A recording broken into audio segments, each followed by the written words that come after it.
I don't know how this dash mat is going to work here too. It's kind of in the way.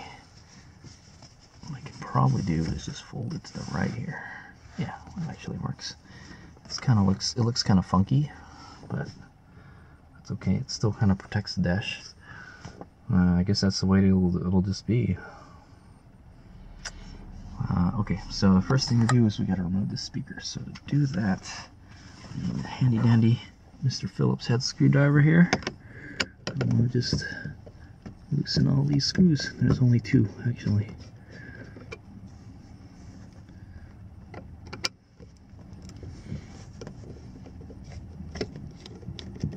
Oh, good thing I was able to get it without a stubby. I was like, man, I'm going to need a stubby for that.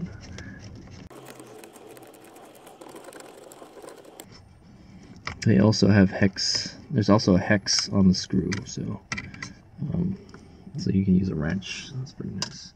But it's coming out.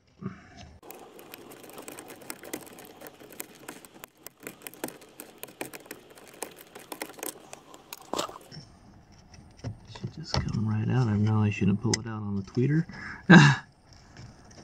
This is what you call like a two-way speaker. Alright, and it comes out just like that. It's actually a pretty good speaker. It's got some good heft to it.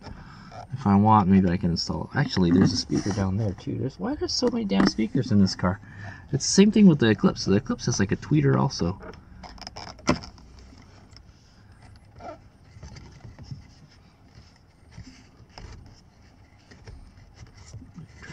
Trying to do this with one hand. It's difficult. Okay. So that's out. Anybody want some nice Polk Audio speakers? There you go. It's actually like a pretty sizable one. Oh, look at all this kind of matting under here. That's not good. Where am I going to go run the wire through? That's a good question, man. Okay, well, there's a wire coming out here, so we got to figure out where this wire is going to go. I mean, obviously I'm just going to leave the wire in here somewhere, but it comes from over here. Oh.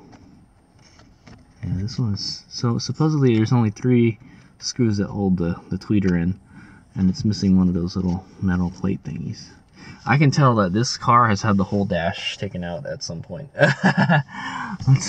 It would have to be for them to take the air conditioning out, you know. Okay, so we're going to have to figure out where that wire goes out. So I'm gonna have to crawl under there and kind of tug at the wire and look underneath. Okay, I found it.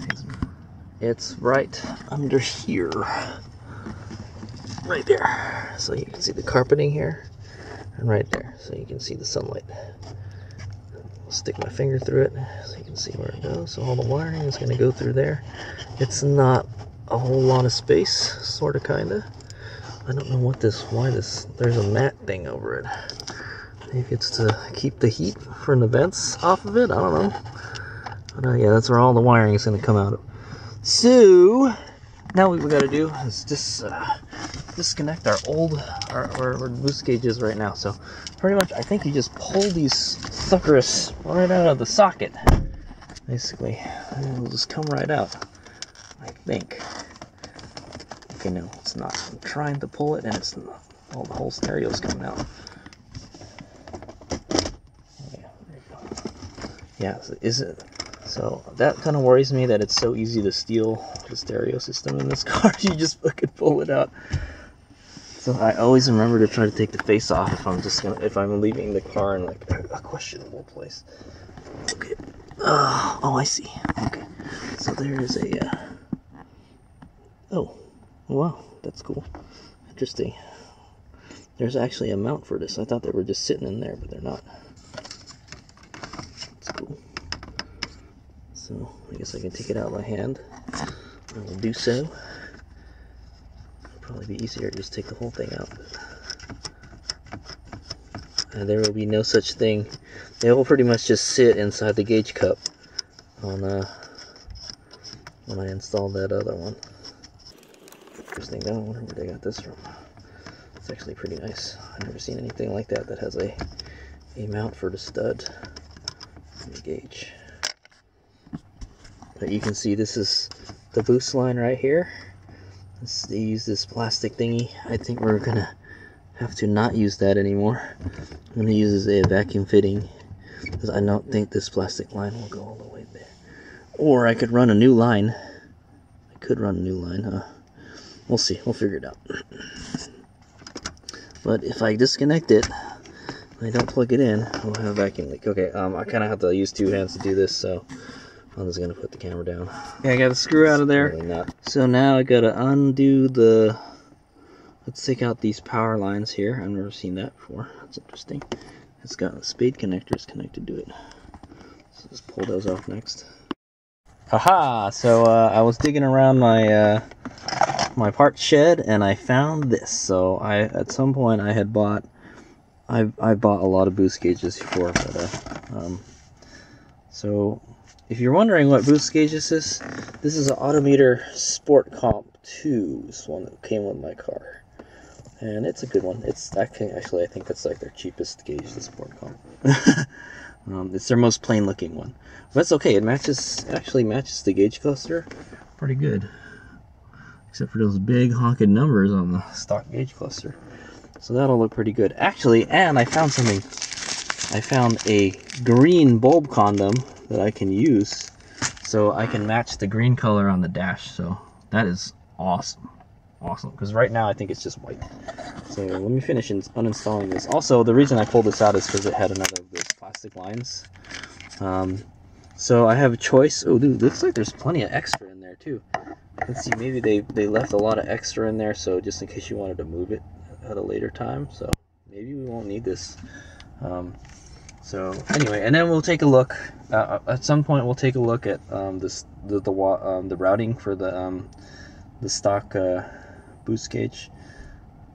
This boost gauge. Also, you may be wondering, why would you want an aftermarket boost gauge, Hades Omega? Well, for those of you that aren't in the know, for those of you that are pretty new to turbocharged cars and modifying them, this car has a stock boost gauge right here, and I don't think it works anymore, but I see it turn on sometimes. I think it's a knock gauge now or something, because this car has like ECU that's been reprogrammed, or it's chipped is what I'm gonna say. But the reason you want a stock boost gauge is because this tells you nothing. This tells you if you're building boost. That's it. So it doesn't tell you how much boost you're building.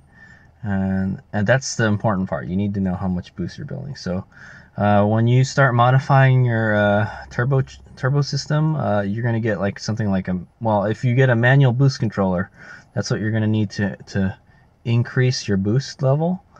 That is when you need to get an aftermarket boost gauge.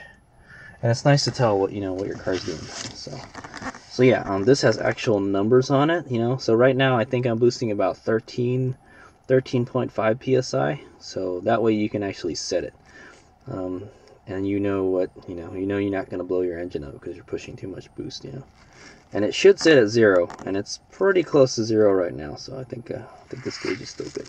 If it's not sitting at 0, you may want to send it back to Autometer or something and have them recalibrate it or fix it or something. They're real good about that. Autometer is a really great brand. They're my favorite gauge brand. But they don't. I'm not sure if they make a wideband. Maybe they do. So anyway, let's continue taking this apart, and we'll see what we're working with. Okay, there it is. I got the gauge out. So it has a silver bezel. I wish it had a black bezel, but that's okay. Let's go with that. I actually have for the UEGO, you can change the face and the bezel on it, and there's a black one and a silver one. So I guess I'll have to put the silver one. Actually, it worked. Well, I guess it looks okay because like kind of the font is in kind of a silver color or gray, So man, it's kind of dirty. You might want to wipe that down.